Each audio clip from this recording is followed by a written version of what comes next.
Hello, everybody.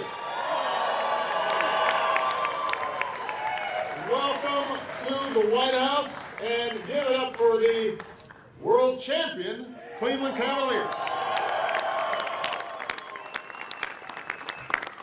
That's right, I said world champion and Cleveland in the same sentence.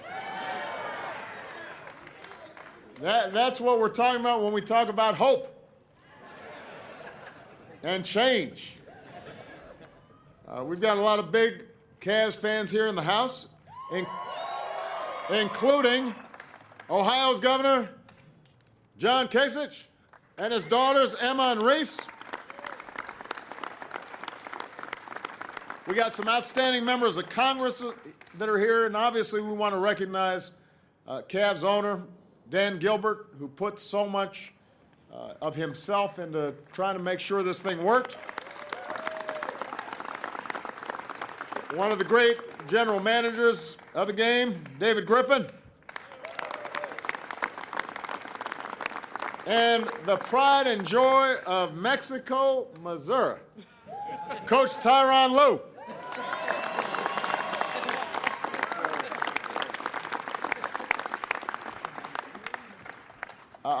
I also, before I go any further, want to give a special thanks to J.R. Smith's shirt for showing up. I wasn't sure if it was going to make an appearance today. I'm glad you came. You're a very nice shirt. Last season, the Cavs were the favorites in the East all along, but the road was anything but stable. And I'm not even talking about what happened on the court. There were rumors about who was getting along with who, and why somebody wanted in a picture. And LeBron's tweeting, and this was all big news. But somehow Coach Lue comes in, and everything starts getting a little smoother. And they hit their stride in the playoffs. Yeah, everybody can sit down. I'll be here for a while. They start winning. They start winning their first 10 games in the playoffs, setting record after record for three-point shooting. But obviously, what this all comes down to is a team that for the first time in NBA history comes back from being down 3-1 in the finals. The first team in history to dig themselves out of a hole like that. And I should add that by knocking off the Warriors, they cemented the 1996 Bulls as the greatest team of all time. So your president thanks you for that. Now, I know. That's funny, isn't it? Yes, it is. See, everybody's happy when their team wins. The comeback was remarkable, and you learn about people when they're down against a historically good Warriors team. Cavs won games 5 and 6 by double digits. You had both LeBron James and Kyrie Irving becoming the first duo ever to score 40 points apiece in a finals game.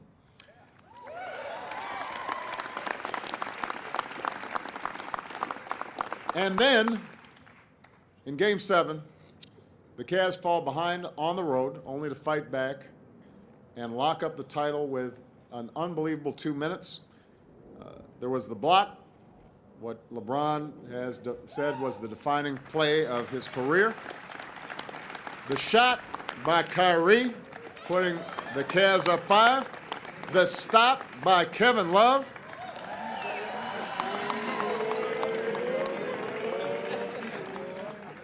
Boy, I mean, Kevin was moving. I hadn't seen defense like that. But it wasn't just those outstanding players, not then and not throughout the year, because this was always a team effort. JR always seemed to hit those shots, no, don't shoot that, and then it goes in, and man, that was a great shot.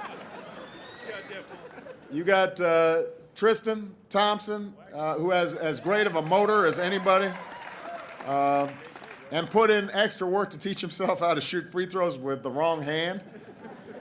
I should have tried that with some bill signings around here. You got Channing Frye, who came in right over the trading deadline and changed the tone of the locker room and his sharp shooting. Richard Jefferson, Dante Jones, providing leadership and giving inspiration to all of us old people that, you can still do something at that age. Iman Shumpert, playing not only great defense and scoring, but also delivered his wife's baby in the bathtub, using a pair of headphones to tie off the umbilical cord. Now that's something right there. That was an all-star move. Got the MacGyver flat top, which we miss. And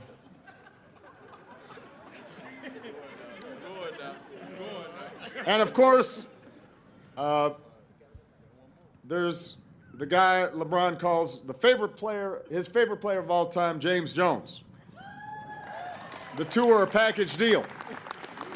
6 straight finals appearances. Their names even go together. LeBron James Jones.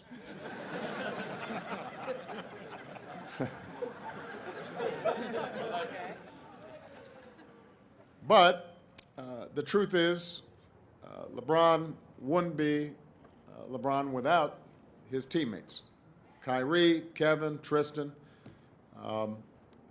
Michelle's brother, who was an excellent basketball player, always says that you can learn a lot about somebody's character by the way they play basketball.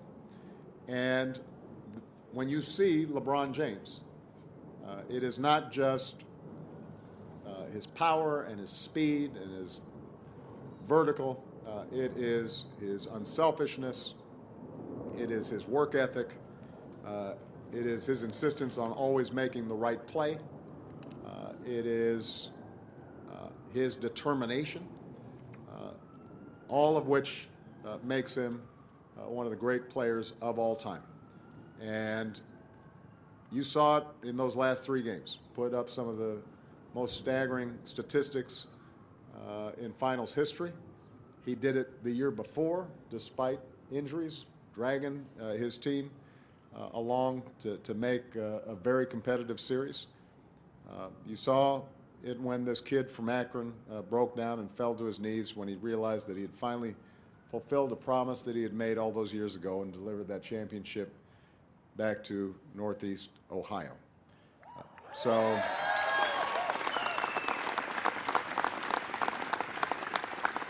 this is a player, and this is a team that knows what this title means to Cleveland. This is a city that's, throughout sports history, been through a lot. The fumble, the drive, Jordan over Elo, a whole lot more. But through it all, Cleveland was always believe land, and that's why the Cavs have always given back to their fans and the community that's been so loyal to them. Over the last 22 years, they've given more than $23 million to local charities. And more than just the money, players and coaches have made about 200 visits annually to schools, hospitals, food kitchens, and more, including assisting educational programs that reach more than 100,000 kids in Northeast Ohio.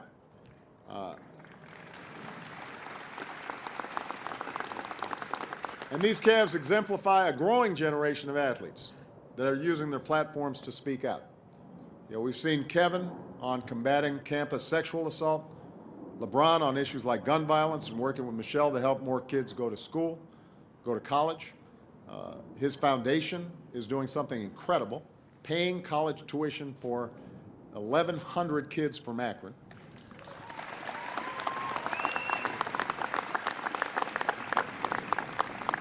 I should mention that as we were walking out, Dan Gilbert has been unbelievable in the work he's been doing in Detroit, his hometown, and giving back.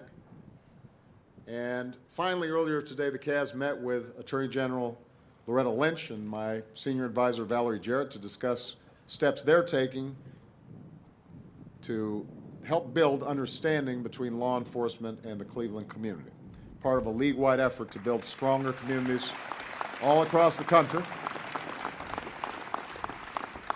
including holding open conversations so we can begin to bridge divides and diffuse tensions and see each other as one American family. It's really important work.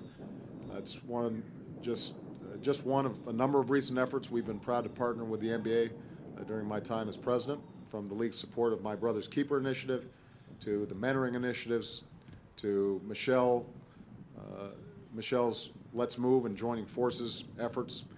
The NBA has been a model for positive change, and the fact that it's not just a responsibility of government, it takes all of us, businesses, nonprofits, athletes, role models, working together to achieve the progress that we seek.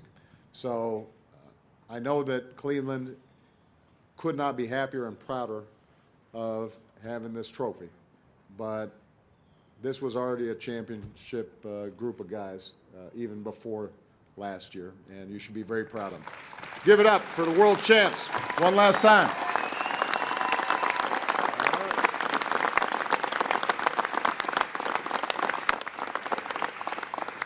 Dan, you want to say anything? Okay. You guys got anything to say?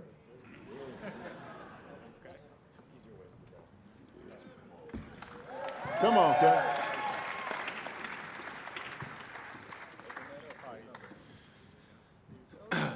No, I'm not. So, from the 2016 World Champion Cleveland Cavaliers, we wanted to present this 16 Obama jersey. I like this. Come on, guys. You got anything else? Now, the only thing is, though, these sleeves get tight. Can I tear these out? Can I rip them? You can rip. Ron rips it. Yeah, I'll show you exactly how to do it. I'm joking. All right. Well, why don't we strike the podium here so we get a better picture? Team, come on up.